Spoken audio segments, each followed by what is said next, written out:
Hey, can you see me? Oh, I'm here. So, I want to share about people pleasing.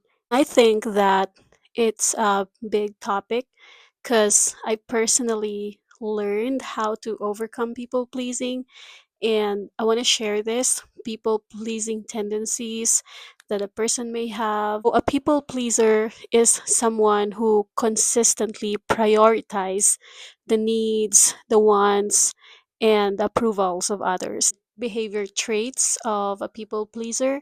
Number one, that person has difficulty saying no. If it's easy for you to say no and difficult to say yes, that means that it's easy to agree to anything, every requests, and it's hard for you to say yes or to disagree, even when it inconveniences you or causes stress. You would always say no. A people pleaser, number two, always over apologize. They over apologize even when it's unnecessary. They like to say sorry even when they don't owe an apology.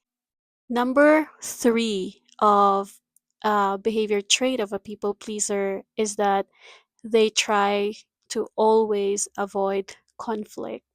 Don't you know that conflict is healthy in a relationship?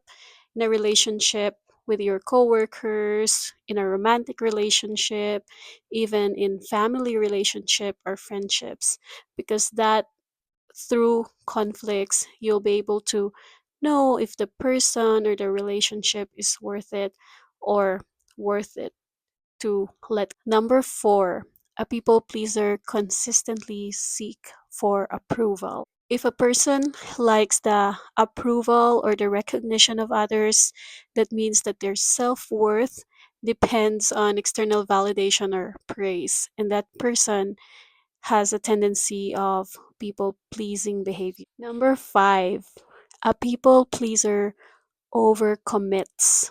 That means that they take on too many responsibilities to please others, even when they are overwhelmed, and they always choose others instead of putting themselves first. So, there are also some emotional traits of a people pleaser. Number one, and I really noticed this to myself, speaking based on personal experience, is that the fear of rejection. If you have the fear of rejection, that means that you worry about being disliked or abandoned, even if others don't meet your expectations. Number two is low self esteem. The person with people pleasing tendencies may believe that their value is tied to what they can do for others. A people pleaser, number three, has guilt of prioritizing themselves. When they choose to put themselves first, they feel selfish or anxious. Even when setting boundaries, it's difficult for them to do that. A people pleaser, this one, I can definitely relate to this. Number four is always sensitive to criticism. So, if there are negative feedback, often feels deeply personal. They take it personally, and to them, it feels discouraging or disheartening. So, now, what are the thought patterns of a people pleaser? Number one, overthinking interactions. A people pleaser likes to overthink, and they always replay conversations, worrying if they upset someone. Number two, they believe they must earn love. They think they need to prove their worth by being helpful or agreeable. And number three, they equate no with failure.